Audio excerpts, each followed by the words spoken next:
आज आपली पोकल्यान पडली बंद. सकाळी उठलो, पोहोचलो आपण फॅक्टरीवर. आलो आपण घरी चालू होतो वड्या टाकणी. झाली आपली आंघोळ. पोहोचलो आपण फॅक्टरीवर चालू होते काम. निघालो आपण साईडवर जाता जाता भेटला आपल्याला एक शाळेतला मुलगा. पोहोचलो आपण साईडवर चालू होते जेवण. गेलो मग आपण दुसऱ्या साईडवर पण चालू होते जेवण. मग चढलो आपण जेसीबीवर चढून तोडले आपण आंबे.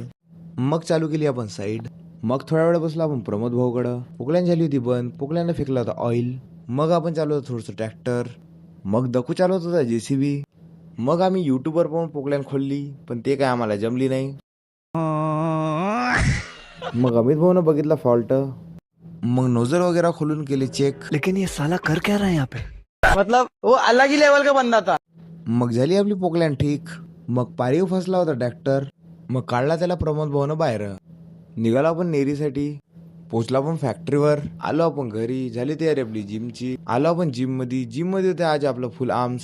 आजसाठी एवढंच. भेटूया पुढच्या ब्लॉग मध्ये. बाय.